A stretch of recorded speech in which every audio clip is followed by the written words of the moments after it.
विकासपुर नाम के गांव में जानकी अपने पति रामदीन, अपनी बेटी नैना, बेटे दीपक, बहू शीतल और 7 साल की पोती पीहू के साथ रहती। उनका एक छोटा सा कच्चा घर था जिसमें एक कमरा बना हुआ था। माँ, पानी का टैंकर आ गया है, बाहर लंबी लाइन लगी हुई है। क्या पानी आ गया? सुबह से बुरी तरह पानी के लिए तरस गए थे। दोनों सास बहू पानी की बाल्टी उठाकर बाहर कड़कड़ाती धूप में नुक्कड़ के पास पानी लेने चली जाती हैं। कुछ देर बाद बाप रे बाप, सूर्य देवता तो जैसे हम ही को ताक रहे हैं। कितनी मिर्ची, जितनी धूप है। माँ जी अब घर जाइए, मैं पानी ले आऊंगी। देखिए तो कितनी लंबी लाइन है, अब बेवजह परेशान होंगी। अब आ गए हैं तो पानी साथ में लेकर जाएंगे, फिर पता नहीं ये पानी का टैंकर कब आए। इतनी गर्मी में वैसे भी पानी खत्म हो जाता है। कुछ देर बाद दोनों सास बहू सर पर पानी की बाल्टी उठाए घर आ जाती हैं। अरे मोरी मैया, कभी कभी तो लगता है हम गरीबों की जिंदगी भी बेकार है। एक एक चीज के लिए कितना तरसना पड़ता है। नैना, ओ नैना, जरा ये पानी की बाल्टी तो उतार। माँ मैं यहाँ पर हूँ। अरे तू छत पर क्यों चढ़ी हुई है? तुझको पता है ना छत कच्ची है हमारी, तेरा भार सहन नहीं कर पाएगी। कहीं टूट गई ना तो सूर्य देवता का प्रकोप साक्षात हमारे सर पर बरसेगा। अरे माँ मैं तो घिया तोड़ने चढ़ी थी। माँ पूरी बेल में बड़ी बड़ी घिया लटकी हैं। नैना टोकरी भरकर घिया तोड़कर नीचे उतर आती है। चलो अच्छा है, 1-2 टाइम की तरकारी का दाम बचेगा। आज पड़ोस वाले ने अच्छे पक्के घर बना लिए थे, लेकिन हम अभी इस गरीब परिवार के पास पुरखों की देन का छोटा सा घर ही था। फिर सूरज डूबने के साथ बहू चूल्हा जला लेती है। क्या बात है बहू, इतनी जल्दी शाम को आज चूल्हा जला लिया? वो माँ जी फिर देर से खाना बनाने में गर्मी हो जाती है और पंखा भी चूल्हे की गर्मी खींच कर नाचता है, इसीलिए। चल अच्छा है, गर्मी के मौसम में टाइम से रोटी पानी बन जाए वही भला। कुछ देर बाद खाना बनाकर दोनों ननद भाभी सभी को परोसती हैं। तो क्या रोज रोज एक ही खाना बनाती है बहू? कभी कुछ अच्छा भी बना लिया कर। ये घिया खा खा कर मैं पक गया हूँ। बाबूजी अभी 2 दिन पहले ही तो पीहू के कहने पर मैंने पास्ता बनाया था। आप तो जानते हैं ना इनकी इतनी कमाई है नहीं कि हम रोज रोज कुछ अच्छा खा सके।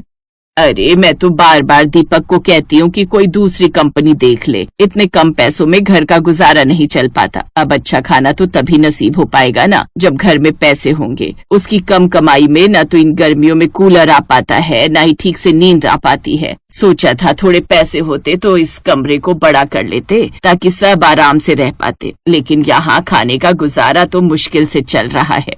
अपनी सास की बातें सुनकर शीतल को बहुत बुरा लगता है। फिर शाम को दीपक कुछ हरी सब्जियां और फल लेकर आता है। इतना सारा खाने का सामान देखकर शीतल बहुत हैरान होती है और दीपक से कहती है, अरे आप ये फल सब्जियां पनीर इतना सारा खाने का सामान अचानक से क्यों लेकर आ गए? आपने मुझे कुछ बताया भी नहीं।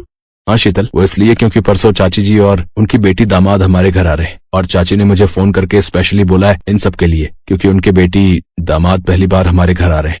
हे भगवान, इस सुषमा की बच्ची को हर साल गर्मियों में आना होता है क्या? अरे आज ही मैंने न्यूज देखा कि कल से हमारे गांव में भी और ज्यादा गर्मी बढ़ने लगेगी, और आ भी रही थी तो अकेले आती, बेटी दामाद को साथ लाने की क्या जरूरत थी? जब भी आती है पलटन के साथ आती है।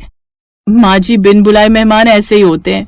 चाची के घर आने की बात सुनकर पूरा परिवार मानो जैसे सदमे में था, क्योंकि उनकी आर्थिक स्थिति कुछ सही नहीं चल रही थी और ऊपर से गर्मियां भी भीषण थी। देखते ही देखते 2 दिन बीत जाते हैं और सूर्य देवता का प्रकोप और भी ज्यादा बढ़ जाता है। 2 दिन बाद सुषमा दीपक को फोन करती है।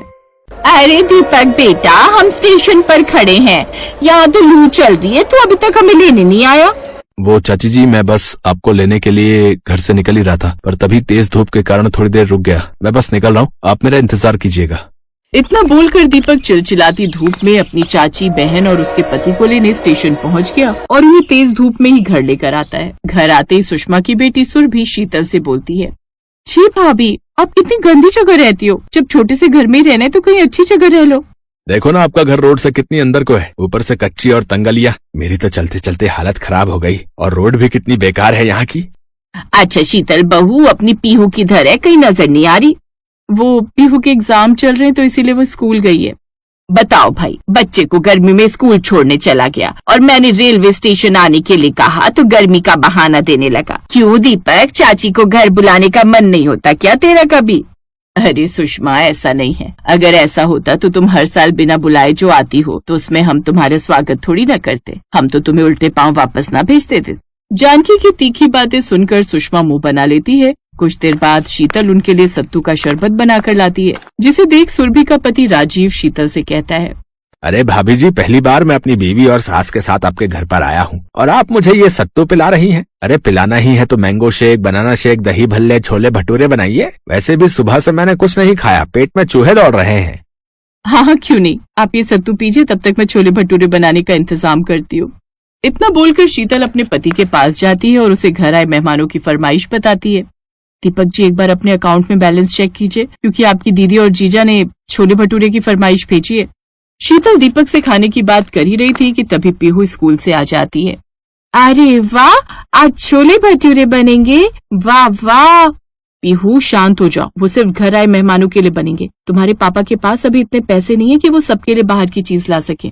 पर क्यों, हर साल घर में मेहमान आते हैं तो आप उनके लिए दुकान से महंगी महंगी चीज लाकर खिलाते हो, पर मुझे कभी छूने भी नहीं देते। पर इस बार मैं भी छोले भटूरे और आइसक्रीम खाऊंगी। बेचारा दीपक बड़ी मुश्किल से अपना घर चला पा रहा था। दीपक अपने दोस्तों से कुछ पैसे उधार लेकर घर आए मेहमानों को उनकी पसंद का खाना खिलाता है। रात को सभी मेहमान खुद पंखे के नीचे अपनी जगह घेर लेते और इसी तरह से एक हफ्ता बीत जाता है। फिर एक हफ्ते बाद, अरे साले साहब, कैसा बेकार घर है तुम्हारा। सारी रात तुम्हारे इस छोटे से घर में गर्मी लगती रही और मैं सही से सो भी नहीं पाया।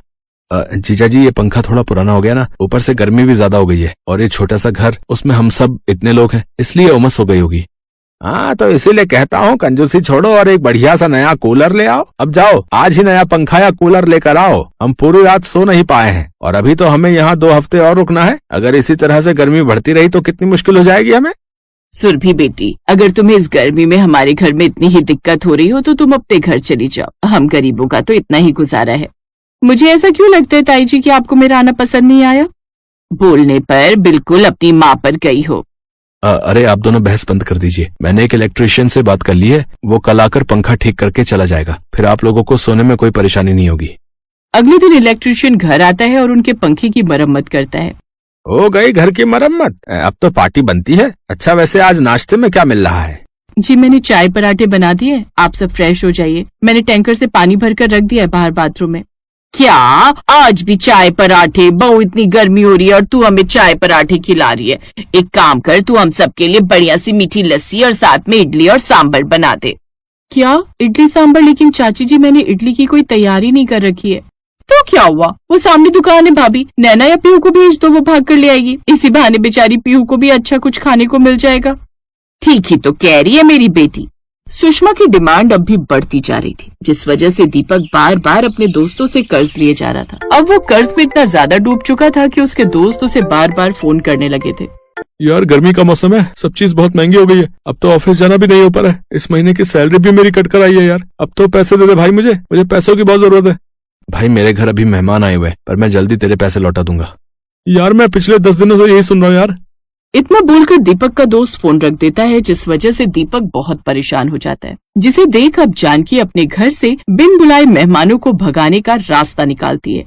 माँ जी, ये लोग तो जाने का नाम ही नहीं ले रहे। अब हमें ही कुछ करना होगा। उनकी वजह से हम कर्ज में डूब चुके हैं। पीहू के स्कूल की फीस नहीं गई, अब तो मैं भी इनसे परेशान हो गई हूँ। इसीलिए मैंने सोचा कि दीपक जी, आप अपने दोस्तों को घर बुला लो। जब वो हमारी इंसल्ट करेंगे उनके सामने, तो क्या पता ये बेशर्म बिन बुलाए मेहमान वापस चले जाएं। बहू बिल्कुल सही कह रही है। अपने घर से मेहमानों को भगाने के लिए वो जानबूझकर अपने कर्जदार को घर बुलाती हैं और वो लोग एक एक कर उसके घर आते हैं और उससे अपने पैसे मांगने का नाटक करते हैं। हमें अभी पैसे चाहिए। अब जानकी अपनी चाल खेलती है। सुषमा, हम इतने गरीब हैं, पर तुम्हारी तो बात ही अलग है। बुरा न मानो, अगर तुम मुझे 20,000 दे दोगी तो हम अपने घर आ रहे कर्जदार को आने से रोक देंगे। देखो, मैं वादा करती हूँ तुमसे, मैं जल्द से जल्द तुम्हारे पैसे तुम्हें वापस कर दूंगी।